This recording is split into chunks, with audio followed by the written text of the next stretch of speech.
Mobile gaming offers thousands of hours of replay in pretty much any gaming category. Shooters in that matter have always been amongst the most demanded and some of the smoothest in gameplay on both platforms. Today I'm going to be showing you guys the top 10 most underrated mobile online and offline first and third person shooters of 2023 for your Android and iOS devices too.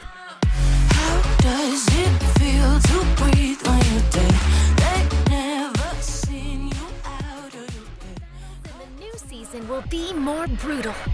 Bring clairvoyant equipment, and the Oracle will bless you. Number 1, from the all-time famous publishers developers Lilith Games, this is Firelight 84. Guys, Firelight's actually been around for over 2 years now as one of the most innovative battle royale games about just like any survival game in nature and following a lot of battle royale games formula. Firelight not only offers a good quality multiplayer compared to Fortnite or Apex, it lets you drive vehicles with some real attention to details in that department and the wrist as well. This game's about 1 GB in size only and playable free. The gale of the stars is fatal and ubiquitous. White Dwarf SMG, a pinnacle product with both stability and lethality. May your opponents rest in peace. These guns and skins are all included in the Battle Pass. Unlock your pass to level 90 and get all the rewards.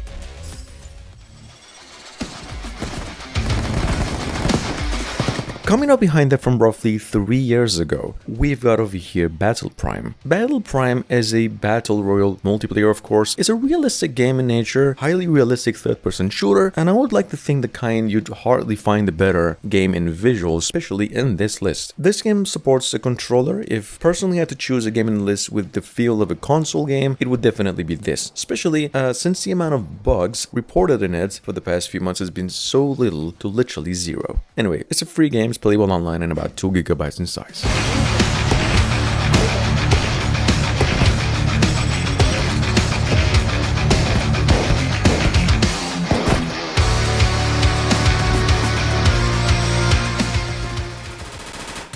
Playable only online, but technically an offline game, since you don't really need to watch any ads whatsoever unless you really want to. And number 3, we have the least amount of storage requirement for a first-person shooter, yet one of the most diverse and fine-tuned low-poly style games, period, let alone in just shooters, Poliwar. Guys, Poliwar is about 300 megabytes in size tops. It's been around for almost a year now, and it's perhaps the best shooter there is if we're talking gameplay and multiplayer.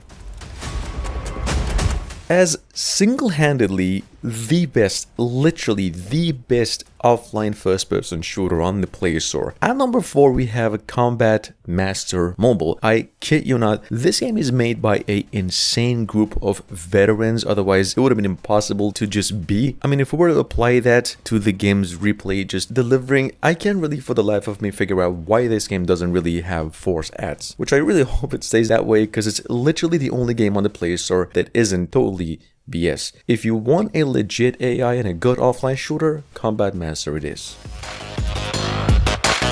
Developed by Panzer Dogs, really good developers. At number 5, we have Tactical. This is a 5 versus 5 tactical multiplayer top-down shooter. Simply one of the, if not the best game in the list if we're considering physics, offering one of the most innovative tactics in nature to just take down enemies in different styles. For that reason, specifically, it's got a very rewarding and one-of-a-kind gameplay. Lately, this game's actually rated down a little bit because of the lag and some in-game changes, but ultimately, it's a really good game considering it can actually be played offline.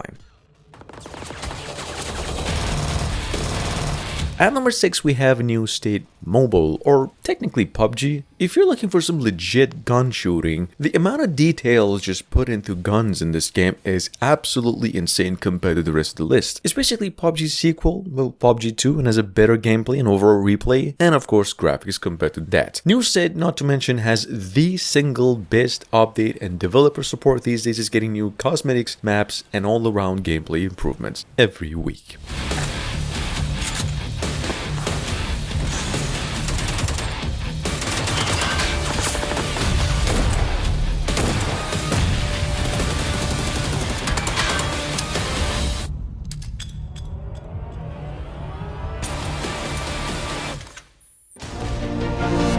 with over 10 million downloads and a 4.4 out of 5 since only 2 years ago. At number 7 we have World War II shooting games, which is without a doubt the most challenging and fine-tuned shooter on the Play Store, offering some of the fastest in play and best aims for a mobile game period. This game's free of course, but definitely a pay to win, which is I'm not gonna lie is even more fun to some extent. Anyway, game's about 600 megabytes in size and totally playable online. Coming up behind that at number 8 as the first work of its developers, it's an online game only. We've got over here from a few months back Shot Dawn, sitting on the Play Store with a 3.8, in my opinion actually a 4.5 at least out of 5 if we were to be doing any justice to the indie game community. This game is rated down mainly because it seems like it's a ripoff of a lot of other games and not really innovative in any way. One more thing, it's also then been translated still in some sections. This game is divine in graphics, however, has a really strong server and about 500 megabytes only.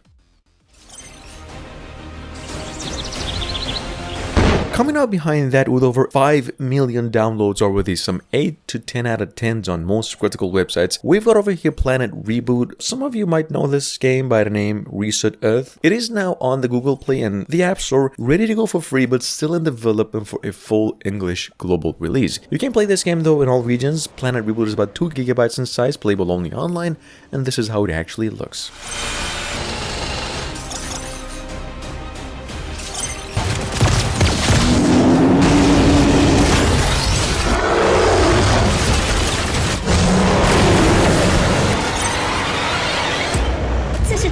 MMO 星球重启，立即预约。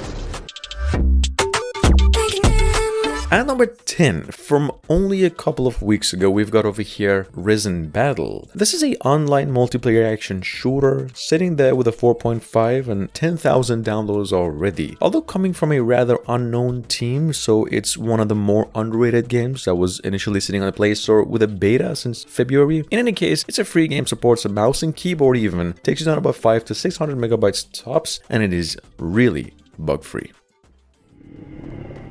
And last but not least, to leave this whole thing hopefully on a good note, we have Undawn. Well, some of you might know this by the name Dawn Awakening. This is a survival open world shooter, partly like Division games, albeit an action-oriented multiplayer. The game is now coming over in about a month, starting a beta in the following days until the finished product comes out a month later. They released maybe like 4 trailers the past couple of months, and this is legit in-game footage. Anyway guys, that's all there is to it. Thanks for watching, and I'll see you in 2 days.